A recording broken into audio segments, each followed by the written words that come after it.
Bom dia, boa tarde, boa noite, pessoal. Estamos de volta para mais uma aula de geografia dessa semana. Nessa semana, pessoal, nós vamos dar sequência ao capítulo 10. Deixa eu só conferir aqui. O 10, as grandes paisagens naturais da Terra. Na aula passada, a gente tratou de um bioma, através de uma atividade que eu passei para vocês, que é o bioma amazônico. E hoje, pessoal, a gente vai dar prioridade aqui a partir da página 234, os grandes domínios naturais do Brasil, os grandes biomas, incluindo o bioma amazônico, tá bom? Então, a partir da página 234, aí vai até o finzinho do capítulo, tá bom? Não, até a página 237, não até o fim do capítulo não. Tá bom? Se você quiser acompanhar pelo seu livro didático, tá bom? Aqui eu coloquei como os domínios morfoclimáticos do Brasil.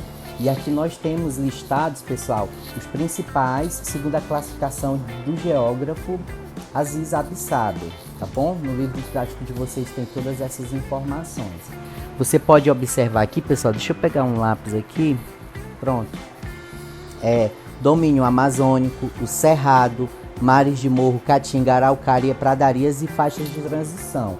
É interessante você localizar esses domínios no mapa do Brasil. Por exemplo, o domínio amazônico, região norte, eminentemente, né? Pegando também ainda uma parte aqui do Nordeste brasileiro, muito pouco, tá bom? Mas a grande parte do domínio amazônico é na região norte do Brasil.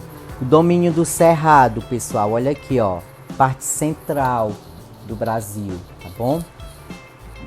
Principalmente a região centro-oeste, né? Mas não somente, região central do Brasil. Domínio de mares e de morro, faixa litorânea, adentrando aqui também na região sudeste do Brasil, tá bom? Faixa litorânea nordeste, a faixa litorânea sudeste e sul do Brasil. Viu, observando aqui. O domínio amazônico da Caatinga, pessoal, que se refere à nossa realidade. Boa parte da região nordeste do Brasil, incluindo o nosso estado aqui, o Ceará, tá bom? Domínio de araucárias, pessoal, olha aqui, faixazinha cinza aqui entre o sudeste e o sul, sul do Brasil, né? E o domínio de pradarias, somente na pontinha aqui na região sul do Brasil, tá bom? Aí tem as faixas de transição, pessoal, que são aquelas áreas em que pega tanto características de um domínio quanto de outro. Por exemplo, vamos ver aqui, entre a Amazônia e a Caatinga, nosso domínio aqui do Nordeste, temos essa faixa aqui de transição, esse verdinho claro, aonde nós temos tanto características da Caatinga, vegetação rasteira, baixa, né, e quanto do domínio amazônico, que já é uma vegetação mais arbórea, né, árvores mais altas e tal. Então aqui vai ter uma mistura de tipo de vegetação, tipo de solo, tipo de clima, fauna e flora, porque os domínios, eles levam em conta todos esses aspectos e daqui a pouco a gente vai ver um pouco mais sobre isso. Mas antes eu queria já apresentar eles espacializados aqui, né, no mapa do Brasil. Então, as faixas de transição são todos esses verdinhos claro, onde pega características tanto de um quanto de outro, tá bom? O Pantanal também aqui nessa faixa, né, gente, vai ser muito importante a gente estudar. É uma faixa de transição também, ok? Mas vamos então para o nosso conteúdo de hoje, pessoal. Domínios morfoclimáticos, já disse, é baseado nesse geógrafo, Aziz Absaber.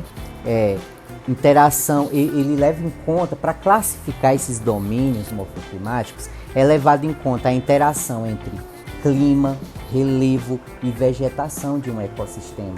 Então, você leva em conta todos esses aspectos e aí você define o que é o nome daquele domínio morfoclimático, tá bom? A partir desses aspectos, né, que estão apontados aí, ele regionalizou o território brasileiro em domínios que apresentam características semelhantes nesses aspectos, relevo, clima e vegetação, tá bom? E aí chegamos a essa listazinha aí, ok? Vamos lá então para a classificação dos morfoclimáticos do Brasil. Domínios naturais e domínios morfoclimáticos, vamos dizer que são sinônimos, tá bom?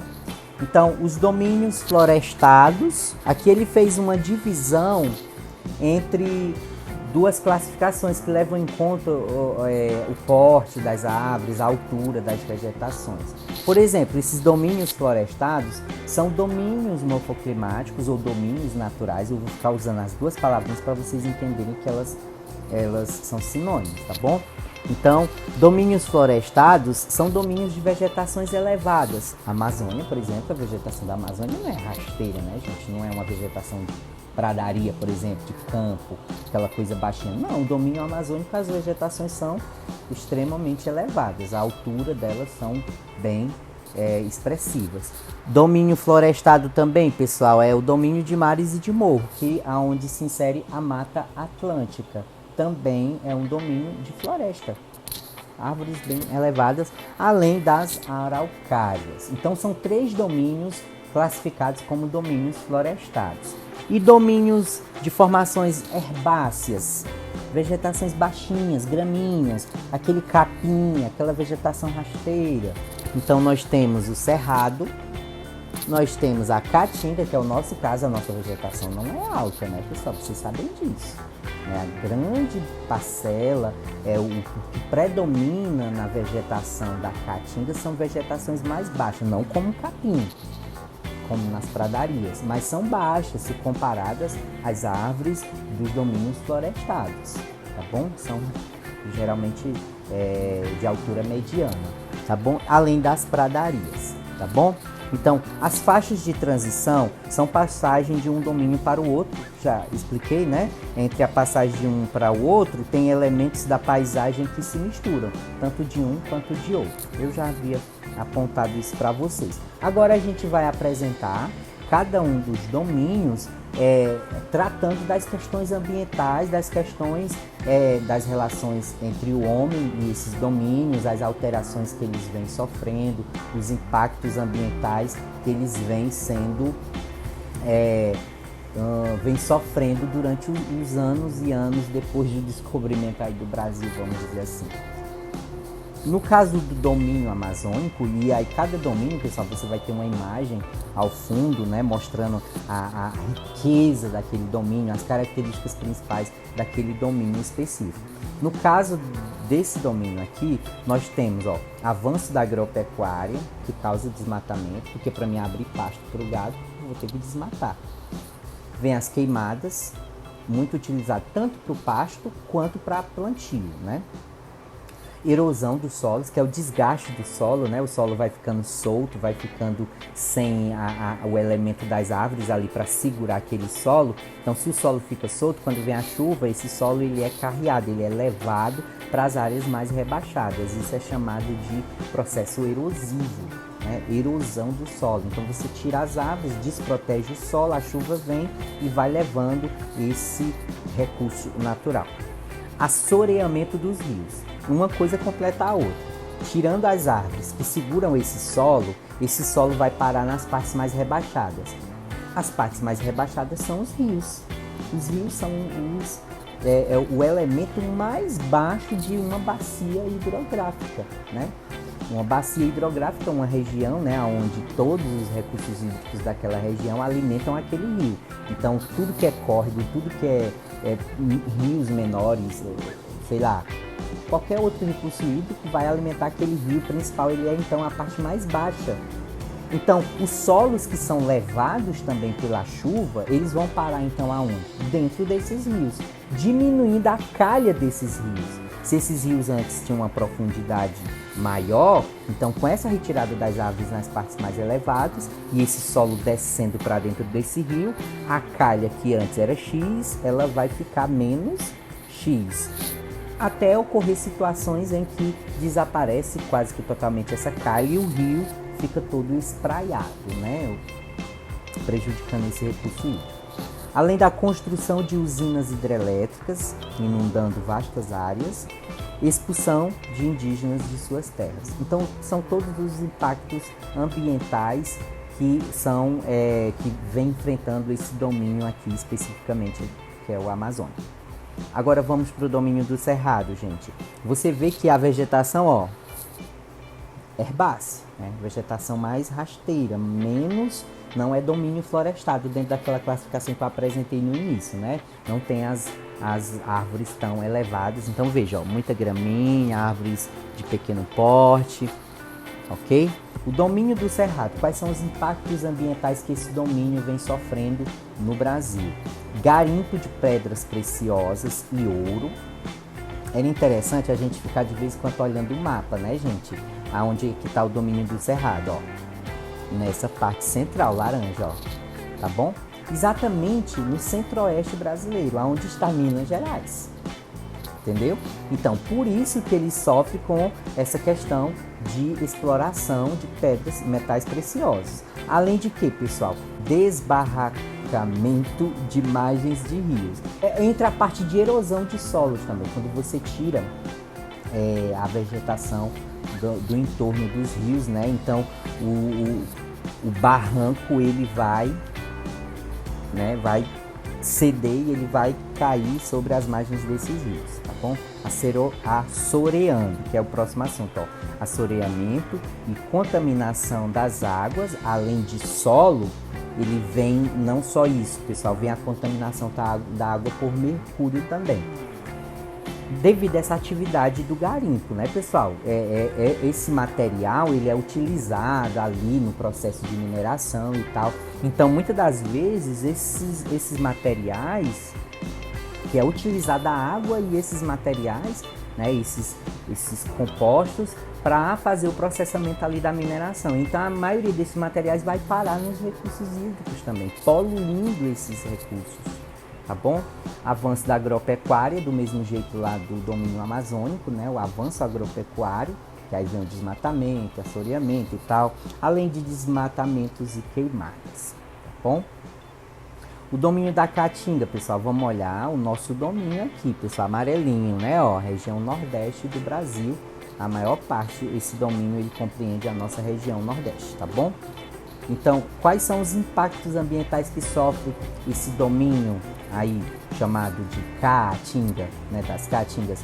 Desmatamento para a exploração de lenha para uso doméstico, gente. Quem nunca ouviu falar, né, gente? Na nossa região tem demais. O pessoal ainda usa fogo a lenha, né, ou então a carvão, e o carvão ele é feito também a partir desse processo de transformação da madeira, né, nesse combustível para utilização doméstica, dentro de casa. Ou então a queima da lenha mesmo diretamente. Então, esse domínio, ele sofre muito os impactos dessa atividade também, tá bom? A produção de carvão já citei, perda da biodiversidade, claro, se você tira o habitat natural de determinadas espécies, então essa biodiversidade ela vai diminuir. Além da caça, muito utilizado, né, nessas regiões, não tanto hoje, mas já foi muito no passado.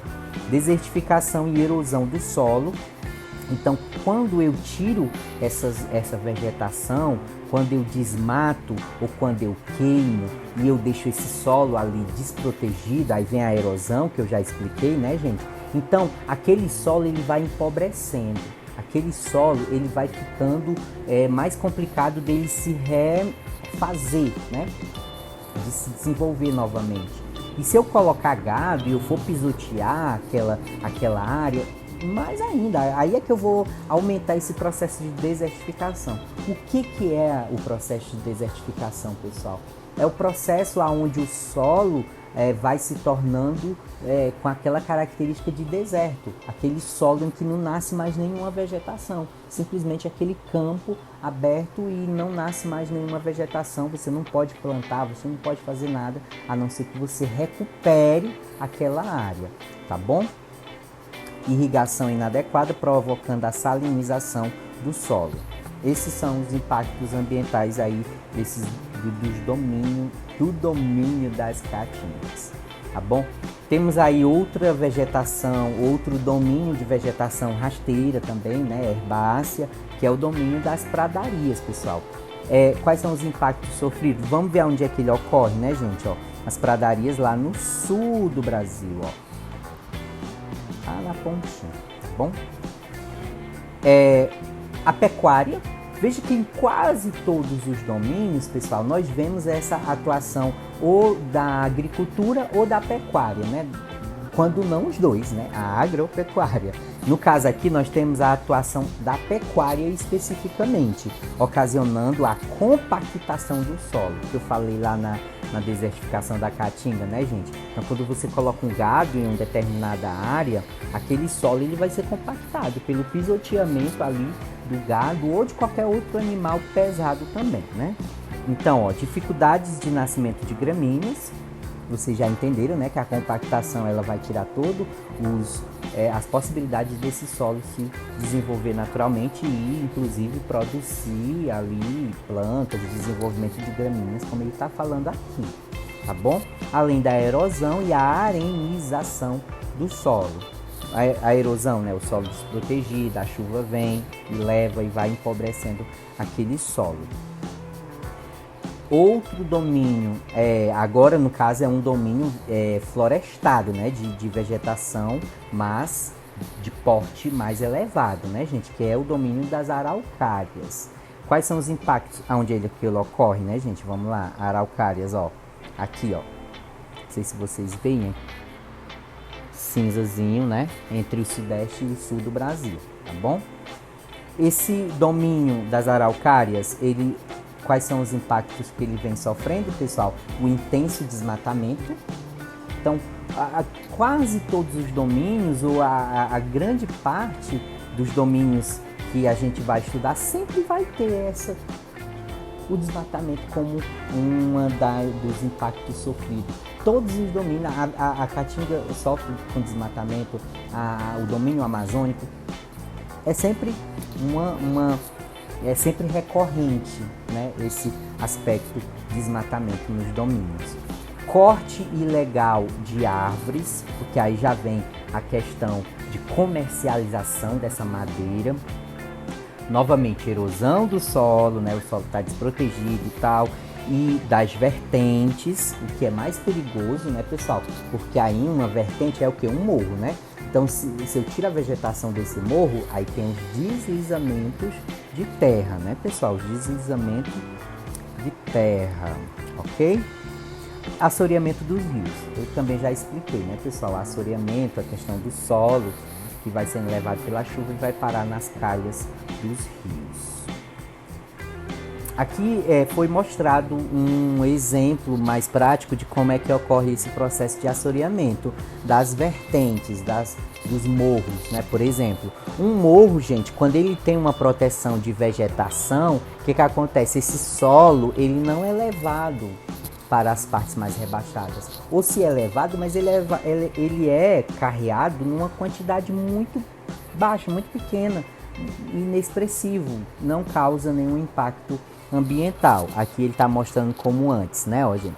Vem a chuva, mas aí a vegetação ela segura esse solo nessas partes mais elevadas e aí não há tanto impacto nessas áreas mais rebaixadas e nem assoreamento de rio, que é esse solo diminuindo a calha desse rio. Mas aí quando você vem para cá, gente, com a ação humana de retirada dessa vegetação, o que acontece? Quando a chuva vier, a chuva ela vai levar esse solo para essas áreas mais rebaixadas, formando, ó, inclusive bancos de areia, como é o exemplo dessa fotografia que vocês têm aqui, dessa imagem aqui que vocês têm, ó. O banco de areia tomou o espaço que era do rio. Digamos que o rio ele compreendia toda essa região, além de ele ter uma calha maior, uma profundidade maior, mas devido a essa ação humana, esse solo foi levado das partes mais elevadas pela chuva, pelo vento, né? E ele vai se depositando nas áreas mais rebaixadas. E qual é a área mais rebaixada de uma bacia hidrográfica? É um rio. Então ele vai diminuir a calha desse rio. Eu não sei se dá para vocês verem aí na imagem, gente. Você vai observar que essa área no entorno desse recurso hídrico, desse rio, a vegetação está quase toda prejudicada, né, gente? Tem poucas árvores aqui no seu entorno. Tem um verde aqui, mas é um verde de vegetação rasteira, herbácea. Não é daquela vegetação ciliar mais elevada, tá bom? Seguindo agora domínios de mares e de morros, dos mares e de morros, né, pessoal? Onde é que ele ocorre? Ó, em toda a faixa litorânea do território, né, em boa parte da faixa litorânea do território brasileiro, né? Compreende esse domínio aí, aonde vai ter a Mata Atlântica, que é a primeira vegetação que vai sofrer impacto desde lá da colonização, porque é aonde vai chegar o colonizador aqui na Bahia, né, gente? Aí o colonizador, ele vai se abancando, né, vai se estabelecendo em toda essa faixa inicialmente, né, pessoal? Eu peço desculpa a vocês e deve estar fazendo barulho aqui. Domínio dos mares de morro, quais são os impactos sofridos? A expansão urbana. É aonde inicialmente eu falei, né, pessoal? O colonizador vai se instalar inicialmente e, por conseguinte, é aonde vai se desenvolver as maiores cidades desse novo país que está surgindo ali em 1500, né, que é o nosso Brasil hoje. As principais cidades, as grandes metrópoles no Brasil vão estar nessa faixa litorânea. São Paulo, Rio de Janeiro, Vitória, aqui na nossa faixa aqui vai ter o quê? Não no Mares e Morro, mas também na faixa litorânea. Temos Fortaleza, aqui Natal, mas aí descendo nós temos Salvador, nós temos Recife, nós temos todas essas grandes cidades, essas grandes metrópoles nesta faixa litorânea, que compreende boa parte do domínio de mares e de morros. Expansão urbana, concentração populacional, faixa litorânea, sofre muito com o que, pessoal? Contaminação dos solos e rios pelos resíduos domésticos e industriais, devido ser essa faixa onde vai estar as grandes cidades, então vai haver uma maior produção de esgotos domésticos e industriais também, por serem cidades muito desenvolvidas, então a atividade industrial aí também ela é mais intensa, ela é mais forte, ela é mais atuante, ela é mais presente. Aí vem também como consequência a poluição do ar, pela atividade industrial também, né, pessoal? Impactos ambientais nessas duas áreas de faixas de transição. Nós temos o Pantanal e as matas dos cocais. Impactos devido ao garimpo. Pecuária extensiva provoca também desequilíbrios. Pecuária, novamente, né, pessoal? Ou a agricultura ou a pecuária. No caso aqui, a pecuária. Além da pesca predatória. No caso aqui, ó, foi apresentada aqui, ó, a faixazinha onde ocorre o Pantanal. Por fim, a gente finaliza a nossa aula com os tipos de esses dois tipos de unidades de conservação, pessoal, que são destinadas à preservação e à manutenção da diversidade ou da biodiversidade em todos esses biomas, né, pessoal? Então, são criadas as unidades de proteção integral, isso é através de lei, é através, né, da Constituição do país, e através dos órgãos também, né, que podem estar criando isso, órgãos ligados ao meio ambiente, né, e ao Ministério do Meio Ambiente e tal. A unidades de proteção integral, o que são elas? São unidades de uso indireto dos recursos naturais. Você não vai explorar diretamente, você vai utilizar esses recursos indiretamente. Vai utilizar para visitas e atividades educacionais, científicas e recreativas. Pode ser também o ecoturismo, né? Você utilizar a área apenas para visitação turística, né? Para contemplação e tal, mas não para exploração direta, né? Cortar a árvore, levar e tal, transportar. A extração, como eu já disse, e a comercialização desses recursos são proibidas, né? Eu já falei. E as unidades de uso sustentável é diferente. Uma é de proteção integral, a outra é de uso sustentável. Nesse caso aqui é permitido o uso direto dos recursos para extração e comercialização, porém deve ser realizado de maneira sustentável. Como assim, professor? Eu tiro o recurso, mas não de forma que eu venha a prejudicar a sua recomposição no meio ambiente. Ou seja, eu vou utilizar a atividade pesqueira? Sim, mas eu não posso pescar tanto a ponto de fazer que desapareça as espécies de peixe daquele recurso hídrico específico. Eu vou pescar numa medida onde eu possibilite que esse meio ambiente se refaça. Assim serve para a vegetação, assim serve para o uso do solo, assim serve para o uso de todos os recursos naturais. Você vai usar, mas dentro de um limite que possibilite esse recurso se recompor, né? Então é chamado de uso sustentável, né? Aqui no finalzinho, realizado de maneira sustentável, ok? É isso aí, pessoal. Nós vamos ter aí algumas questõezinhas no nosso formulário em que vocês vão responder a partir aqui do que foi explicado na nossa aula, tá bom? Eu acho que na próxima semana já é a avaliação.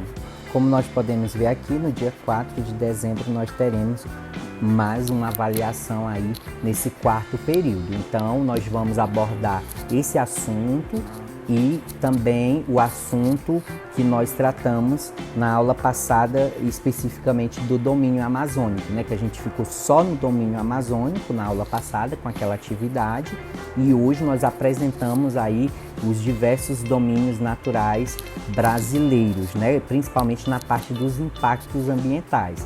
Então é isso aí, pessoal. Fiquem todos com Deus. Um abraço e até a próxima.